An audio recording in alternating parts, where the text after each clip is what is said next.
Hey guys, welcome to Study Rekna. Today we'll discuss about the solutions of Howard Anton book of Riemann integration. आज हम बात करने वाले हैं semester third के कोर पेपर रीमान इंटीग्रेशन में Howard एंटन book के जो सॉल्यूशंस है एक्सरसाइज 4.9 इंटीग्रेशन बाय सब्स्टिट्यूशन इसके बारे में। ठीक है, तो सबसे पहले हम देख लेते हैं question number 1। Express integrals in the term of variable u but do not evaluate it. Question क्या कह रहे हैं कि आपको इंटीग्रल को किस टर्म्स में एक्सप्रेस करना है, वेरिएबल u में, लेकिन आपको जो है उसको इवैल्यूएट नहीं करना, मतलब हमें उसको कंप्लीट सॉल्व नहीं करना। एक क्वेश्चन देख लेते हैं। यहाँ पे हमें कह रहे हैं इंटीग्रल 1 to 3 2x माइनस 1 का क्यूब dx। साथ ही साथ इसमें हमें जो है क्वेश्चन में ही गिवन है वैल्यू u की 2x माइनस 1। अब बस वो चाहते हैं कि आप इस टर्म्स में u की वेरिएबल में आप अपने इंटीग्रल को एक्सप्रेस करो। कैसे करेंगे देखेंगे। हम मान लेंगे कि u कितना गिवन है हमें 2x माइनस 1, डिफ्रेंसिएशन करो du by d x is same as, यहाँ से आ जाएगा 2x कितना आ जाएगा 2 और 1 का डेरिवेटिव 0। तो अब हम यहाँ से dx की वैल्यू लिख सकते हैं du बाई 2। अब बस हम इस इंटीग्रल में सब्स्टिट्यूट कर देंगे। अच्छा, अब क्योंकि हम जो है डेफिनेट इंटीग्रल की बात कर रहे हैं तो यहाँ पे एक बात हमेशा याद रखोगे कि कभी भी आप डेफिनेट इंटीग्रल के क्वेश्चंस को सॉल्व करते हो, आप सब्स्टिट्यूशन मेथड लगाते हो तो आपकी जो लिमिट्स हैं वो चेंज होती हैं। मतलब जब x की वैल्यू 1 होगी तो u कितना आएगा और x की वैल्यू 3 होगी तो u कितना आएगा। u क्या है 2x माइनस 1, तो u की में हम x की जगह 1 सब्स्टिट्यूट कर देंगे तो 1 आ जाएगा। ऐसे ही 1x की जगह अब हम 3 सब्स्टिट्यूट कर देंगे तो कितना आ जाएगा 5। तो अब आपके पास क्या बन गया नया इंटीग्रल की वैल्यू 1 to 5, और ये पूरा क्या है u है तो u cube into D x की वैल्यू डी यू बाई 2। सो यही आपका जो है आंसर बन गया। ठीक है, आप देख सकते हैं ये रहा इसका सोल्यूशन। हमने कुछ नहीं किया, सिर्फ जो u की वैल्यू गिवन थी हमने उसका डिफ्रेंसिएशन किया। डिफ्रेंसिएशन करने के बाद dx की वैल्यू निकाली और जो गिवन क्वेश्चन था उसको हमने सिर्फ u की टर्म्स में लिखा। ठीक है, और याद रखेंगे क्योंकि ये डेफिनेट इंटीग्रल के क्वेश्चन हैं, सो यहाँ पे आप जब भी कभी सब्स्टिट्यूशन मेथड यूज़ करते हो आपको लिमिट्स की वैल्यू चेंज करनी पड़ती है। ठीक है, और वो कैसे करते हैं वो भी हमने देख लिया। ठीक है, आइए अब हम एक नेक्स्ट क्वेश्चन देख लेते हैं। क्वेश्चन नंबर 2 देख लेते हैं। इंटीग्रल 0 से 4 3x root 25 minus x square d x. Given u कितना है 25 माइनस एक्स स्क्वायर। डिफ्रेंसिएशन कर लेते हैं, D you by d x कितना आ जाएगा माइनस का 2x। क्या लिख सकते हैं अब हम इसको अब हम ऐसे एक्सप्रेस कर सकते हैं डी एक्स की फॉर्म में D you upon minus 2x, और जब x की वैल्यू, अच्छा यहाँ पे देख लेते हैं, अब जब x की वैल्यू 0, x अगर 0 है तो u कितना आ जाएगा 25 माइनस 0 का स्क्वायर 25, और x अगर 4 है तो u कितना आ जाएगा 25 माइनस 4 का स्क्वायर 9 आ गया। ठीक है, तो अब हमारे पास इंटीग्रल क्या बन गया 25 से 9 तक, और ये पूरी टर्म को हमने यहाँ से जो है इसको u कंसीडर किया हुआ है, ये वाली टर्म u है तो 3x इंटू यू हो जाएगी। तो ये आ जाएगा 3 इंटू यू। ठीक है, आप इसको ऐसे भी कर सकते हैं कि यहाँ पे आपके पास x dx की फॉर्म में, तो आप इसको भी x dx और यहाँ पे -2 कर लो और सिंपल रहेगा। ठीक है, तो ये 3u डी यू बाई 2 आ जाएगा, जिसको हम कैसे लिख सकते हैं 3/2 इंटीग्रल 25 से 9 रूट u डी यू। ठीक है, अच्छा क्योंकि ये रूट में था। ठीक है, आई होप ये समझ में आया होगा।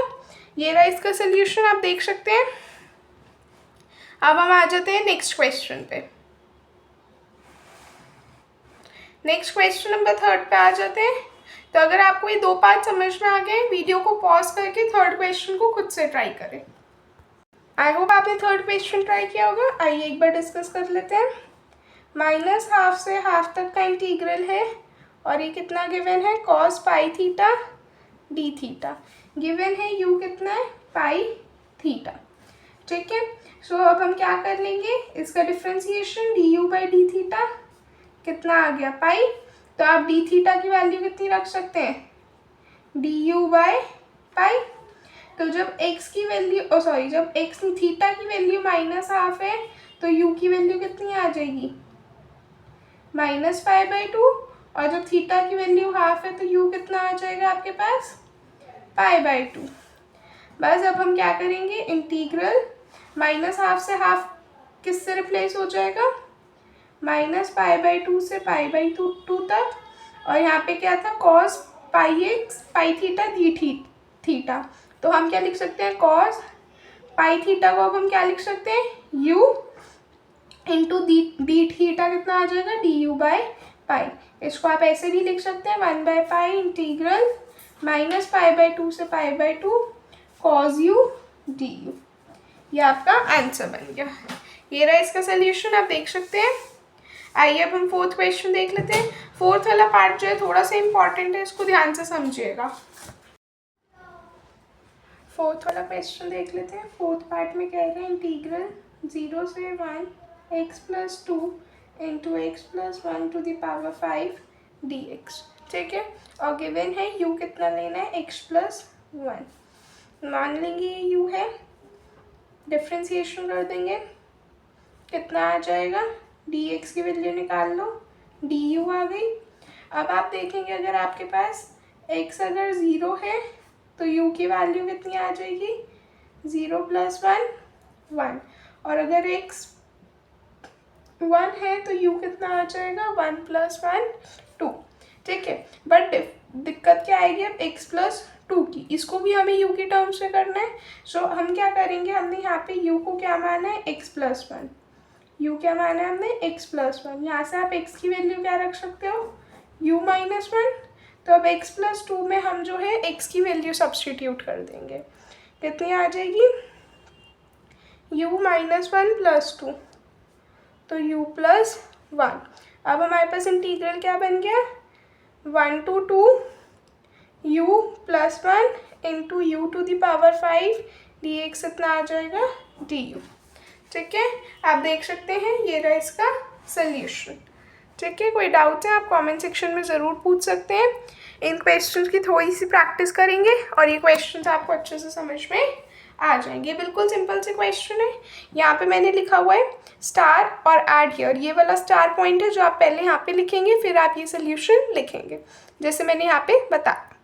ठीक है, नेक्स्ट क्वेश्चन देख लेते हैं।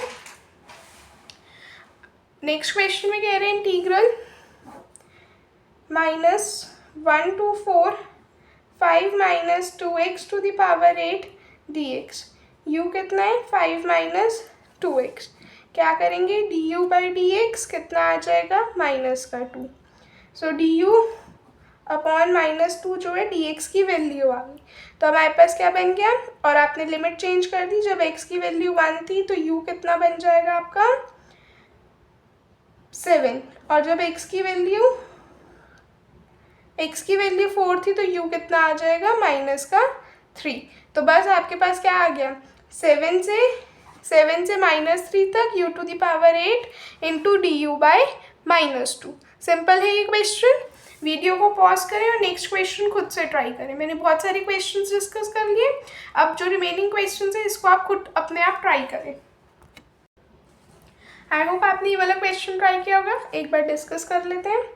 इस पार्ट में कह रहे हैं -π/3 से 2π/3 तक का इंटीग्रल है sin x upon √2 plus cos x dx। ठीक है, और आपके पास गिवन है कि u किसको ले रहे हैं, 2 प्लस cos x को।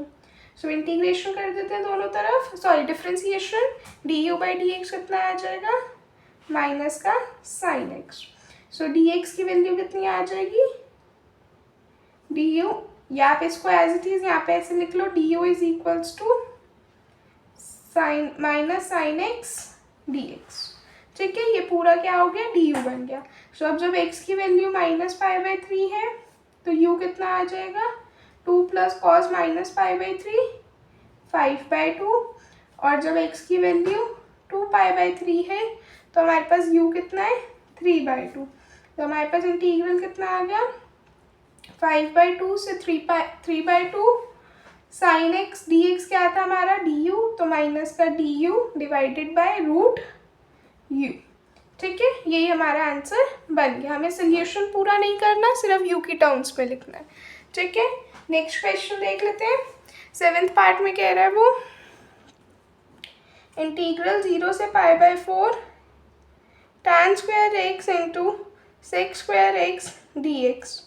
ठीक है, u को क्या रखना है tan x, इंटीग्रेट डेरिवेटिव कर लो, du/dx कितना आ गया tan x का डेरिवेटिव सेक स्क्वायर x, सो du की वैल्यू हम डायरेक्टली क्या रख सकते हैं सेक स्क्वायर x dx।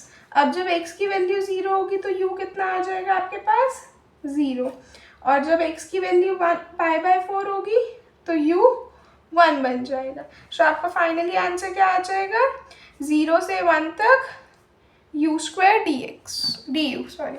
ठीक है, ये रहा इसका सोल्यूशन, देख सकते हैं आप। ठीक है, ये रहा इसका फाइनल आंसर 0 से 1 तक u² du। ठीक है, जैसे अभी हमने पीछे 4th पार्ट डिस्कस किए, सेम उसी पैटर्न से यहाँ पे हमारे पास जो है क्वेश्चन नंबर 8 है। एक बार इसको देख लेते हैं। 0 से 1 x³ √x³ x² प्लस 3। ठीक है, u कितना गिवन है x² प्लस 3। डिफ्रेंसिएशन करेंगे du/dx इक्वल्स टू 2x। अब हम क्या लिख सकते हैं यहाँ से dx की वैल्यू ले लेते हैं du/2x। ठीक है, अब जब x की वैल्यू 0 होगी तो u कितना आ जाएगा 3, और x की वैल्यू 1 होगी तो u कितना आ जाएगा 4। ठीक, अब हम क्या कर सकते हैं इंटीग्रल 3 to 4, यहाँ पे x³ है इंटू रूट, इसको हम क्या लिख सकते हैं इस वाले पार्ट को रूट u dx को हम क्या लिख सकते हैं du/2x। ठीक है, सो x से x कट गई, ये x² बच गया। यहाँ से अब हम x² की वैल्यू कंप्यूट कर सकते हैं u-3। तो अब हमारे पास फाइनल इंटीग्रल क्या आ गया 1/2 integral 3 to 4 root u into u-3 d। ठीक है, आप देख सकते हैं ये रहा इसका कंप्लीट सोल्यूशन, और हम इसको इस तरह से कर सकते हैं। ठीक है, अगेन मैंने यहाँ पे लिखा हुआ है स्टार को ऐड यहाँ पे करना है, यहाँ पे आप इसको ऐड कर लीजिएगा और ये पूरा सोल्यूशन आ गया। ठीक है, कोई डाउट्स है आप कमेंट सेक्शन में पूछ सकते हैं। नेक्स्ट क्वेश्चन देख लेते हैं। अब वो कह रहे हैं नेक्स्ट क्वेश्चन के लिए ना उसने यहाँ पे मेंशन कर रखा है evaluate the definite integral 2 ways. हमें पता है हम 2 तरीके से अपने इंटीग्रल्स को कैलकुलेट कर सकते हैं। सबसे पहले वो कह रहा है आपको यू सब्सटीट्यूशन यूज़ करना है इन डेफिनेट इंटीग्रल्स, और उसके बाद जो है यू सब्सटीट्यूट करना है इनडेफिनेट इंटीग्रल्स के। ठीक है, तो हमें बेसिकली इस क्वेश्चन को 2 मेथड से करना है। सबसे पहला मेथड वो कह रहा है, देखो हमें 2 मेथड्स यूज़ करने हैं। सबसे पहले मेथड में हमें क्या करना है you substitution in definite integrals, मतलब हमें जो है सब्सटीट्यूशन मेथड लगाना है जो हमारे पास कैसे इंटीग्रल्स है डेफिनेट इंटीग्रल्स। और उसके बाद जो है सेकेंड मेथड कह रहे हैं यू सब्सटीट्यूशन इन इनडेफिनेट। फिर से हमें सब्सटीट्यूशन लगाना है लेकिन इनडेफिनेट इंटीग्रल्स पे। ठीक है, सो हमें 2 मेथड से इस क्वेश्चन को करना है। देख लेते हैं क्वेश्चन। 0 से 1 तक इंटीग्रल है 2x + 1³ dx। दोनों मेथड से करेंगे। सबसे पहला मेथड हम लगाएंगे substitution in definite integrals. Definite integrals में सब्सटीट्यूशन कैसे होगा देख लेते हैं। क्वेश्चन है यहाँ पे हमारे पास इंटीग्रल 0 से 1 2x + 1³ dx। ठीक है, अब यहाँ पे जो है हमें u की कोई वैल्यू नहीं गिवन, तो अब हमें अपने हिसाब से करना है। तो हम मान लेते हैं u को 2x + 1। ठीक है, सो अब आप इसका डेरिवेटिव कर लीजिए du/dx कितना आ गया 2। सो हम dx की वैल्यू सब्सटीट्यूट कर लेते हैं du/2 हो जाएगी। ठीक है, अब जब x की वैल्यू 0 है तो u कितना आ जाएगा 1, और जब x की वैल्यू 1 होगी तो u कितना आ जाएगा 3। तो अब हमारे पास इंटीग्रल क्या बन गया 1 to 3 और यहाँ पे आ जाएगा u का क्यूब इंटू डी एक्स कितना है du/2। ठीक है, देख सकते हैं आप, मैंने यहाँ पे इसका सोल्यूशन ही कर रखा है मेथड 1 से। हमने सिंपली वैल्यूज u मान लिया, u को हमने डेरिवेटिव किया, dx की वैल्यू निकाल ली। अब हमने यहाँ पे इसको पुट कर दिया, यहाँ पे अब हमने x को क्या रखा 0 तो u 1 आ गया, x को 1 रखा तो u 3 आ गया। इंटीग्रल में सब्स्टिट्यूट किया और हमारे पास ये वैल्यू आ गई। इतना पार्ट हम जो है प्रीवियस क्वेश्चन तक कर रहे थे। अब हम इसको सॉल्व कर लेंगे क्योंकि उसने हमें ये नहीं कहा कि हमें u की टर्म्स में छोड़ना है। सो आप इसका इंटीग्रेशन करेंगे तो कितना आ जाएगा 1/2 u क्यूब कितना आ जाएगा u⁴/4 1 से 3 तक कितना आ जाएगा 1/2। लिमिट कैसे लगाते हैं, upper limit minus lower limit, तो ये आ जाएगा 3⁴ 81। सो 1/2 इंटू 80/4, तो ये आ जाएगी वैल्यू 10। ठीक है, आपने ये मेथड 1 से किया, आपको आंसर 10 मिल गया। मेथड 2 पे चलते हैं। मेथड 2 में क्या कह रहे हैं, यूजिंग इनडेफिनेट इंटीग्रल्स करना हमें। तो हम क्या करेंगे, हमारे पास अब इंटीग्रल कितना हो गया 2x + 1 का होल क्यूब dx। ठीक है, हमें अब यहाँ पे जो है लिमिट्स नहीं लेनी, जैसे हम वहाँ पे लिमिट्स ले रहे थे ना 0 से 1 तक या 1 से 3 तक। अब हमें यहाँ पे वो चीज़ नहीं करनी, हमें सिर्फ यहाँ पे इंटीग्रल की वैल्यू कैलकुलेट करनी है। सो यहाँ पे भी सेम वही मेथड से हो जाएगा। सो डायरेक्टली मैं ले लेती हूँ इसको u 2x + 1, पीछे भी हमने किया है इसका डेरिवेटिव, तो ये 2 आ जाएगा, dx की वैल्यू du/2।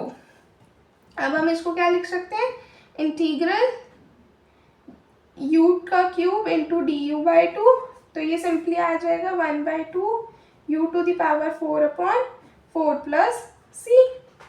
ठीक है, अब हमने ये इंडेफिनेट इंटीग्रल्स का कर दिया। अब आपको इसके ऊपर लिमिट लगा देनी है। बात वही पिछले क्वेश्चन वाली हो गई, बट हमने यहाँ पे घुमा के किया। ठीक है, तो देख लेंगे एक बार। सो इंटीग्रल 2x + 1 का होल क्यूब dx, इसको हम ऐसे लिख सकते हैं। अब हम u की जगह क्या पुट कर देंगे 2x + 1 की पावर 4 / 8 और लिमिट 0 से 1 तक। ठीक है, तो पहले हम अपर लिमिट लगाते हैं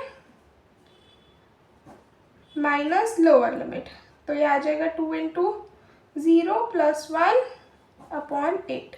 आप इसको सॉल्व करोगे, आपको आंसर 10 मिल जाएगा। ठीक है, ये रहा इसका सोल्यूशन, आप देख सकते हैं। कोई डाउट है आप कमेंट सेक्शन में पूछ सकते हैं। इस क्वेश्चन में कंफ्यूज नहीं होने, हमने सिर्फ पहले कैलकुलेट की है, इंटीग्रल कैलकुलेट किए, फिर इस इंटीग्रल में यहाँ पे हमने u की जगह क्या रख दिया 2x + 1, जो आपने u माना है वो u की वैल्यू हमने यहाँ रख दी और उसके अंदर लिमिट लगा दी 0 से 1 तक, और हमने सॉल्व किया और हमें आंसर कितना मिल गया 10। तो अगर आप देखोगे, आप चाहे इस मेथड से करो या इससे पहले वाले मेथड से करो, दोनों ही मेथड से हमें आंसर क्या मिलेगा 10 मिलेगा। आई होप आपको आज का लेक्चर पसंद आया होगा। कोई डाउट्स है आप कमेंट सेक्शन में पूछ सकते हैं। नेक्स्ट टॉपिक के लिए बने रहें, तब तक के लिए चैनल को लाइक करें, शेयर करें और सब्सक्राइब करें। Thank you everyone.